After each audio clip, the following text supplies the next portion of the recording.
Today's adventure is taking us in search of the ruins of what was once a grand estate in Rock Hill, South Carolina. Built by Hamilton Carhartt, the home once graced a bluff overlooking the Catawba River as it meandered through South Carolina. Lion Brian in search of the Hamilton Carhartt house here on the banks of the Catawba River in Rock Hill, South Carolina. Long and short of the story is the house was abandoned. It's been up here on the shores of the Catawba and has basically fell into rack and ruin, and now there's nothing but the foundation. So let's go see what it looks like. Hamilton Carhartt, perhaps best known as the founder of the Carhartt Clothing Company, was the man who built a grand home here on the Catawba in the early 20th century. If the Carhartt name isn't ringing any bells for you, well, that might be because you've never worked on a farm, in construction, or heavy industry. For well over 100 years, the Carhartt name has been synonymous with high-quality, durable work clothing. BMX trails, ruins, that way. I think we're heading in the right direction.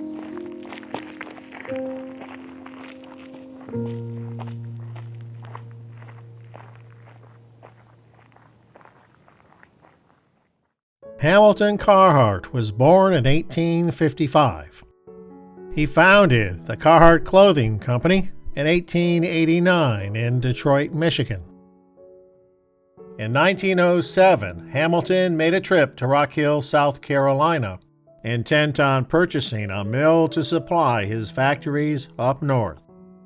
Before the trip was over, Carhartt had purchased a cotton mill in Rock Hill, which began his 18-year relationship with the region.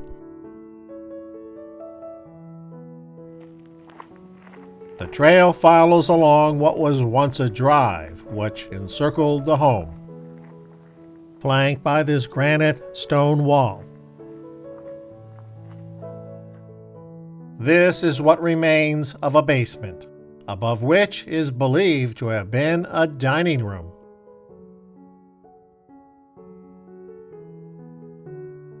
The half-circle structures in the foundation were light wells that brought natural light into the basement. Because of the green tile shards found amongst the debris, it is thought there was also a kitchen and bathroom above this area.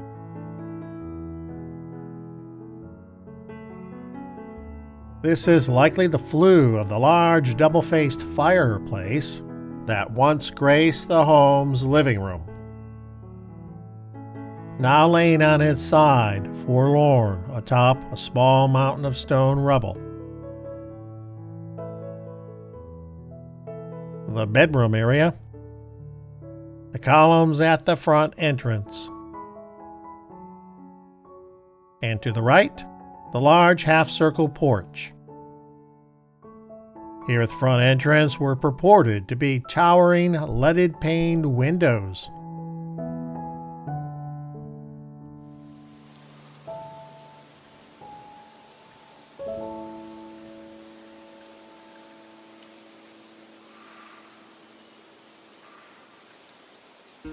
Many guests surely made their way up these steps to the front door of the mansion. And if I turn around, you just might be able to see the slightest glimpse of the Catawba River among the trees, as well as what's left of the tiered stairs and footpath leading down to the river.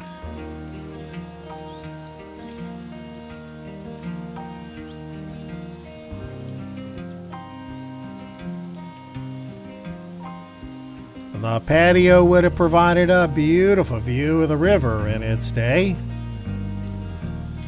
The drive around the home was built with this blue granite stone.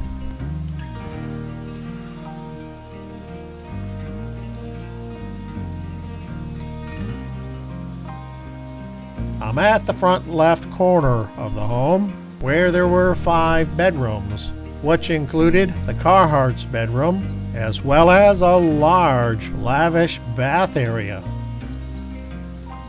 Here along the outside wall of the bedrooms was another porch area where guests, as well as the Carhartts, could begin or end a busy day. Still visible are the sockets for the roof columns. Mr. Carhartt acquired acreage along the Catawba River, found a bluff overlooking a bend below, and built what could only be considered a mansion. By 1909, the home was ready to occupy. He cleared land for both crops and livestock, built a separate home for his 2 sons, and even built a home for his groundskeeper and farm manager.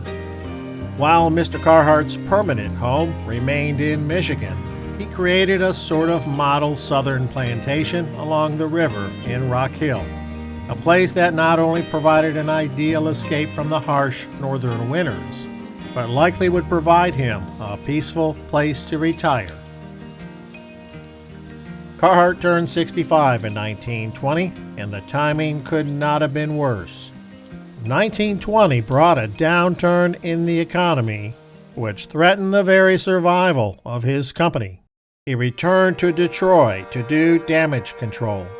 Substantial debt had been acquired to expand in recent years and now had to go.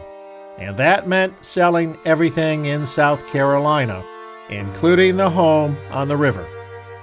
Hamilton visited his beloved Rock Hill home for the last time in 1925. Shortly thereafter, the tract of land it was on was sold. Mr. and Mrs. Carhartt died in an automobile crash in 1937 at their home in Michigan, never seeing their South Carolina property again. The green tile tells me this is the large bath area adjacent to the bedrooms of the home.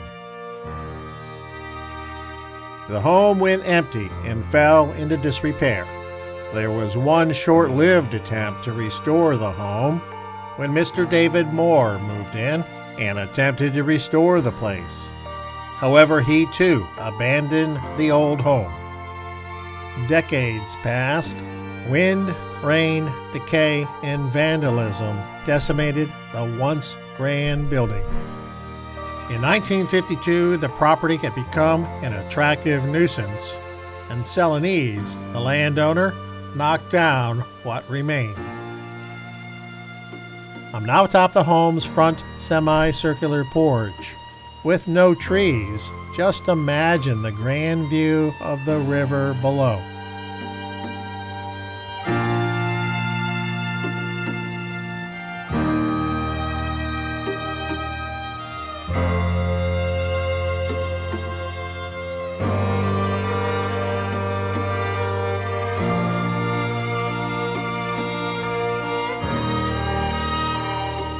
Here's a little better view of one of the basement's light wells.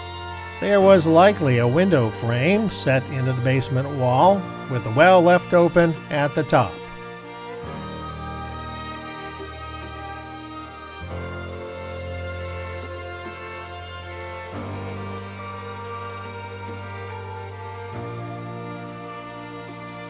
And here's the steps down into the basement. Being outside, which was common at the time, these certainly would have had a door covering the opening.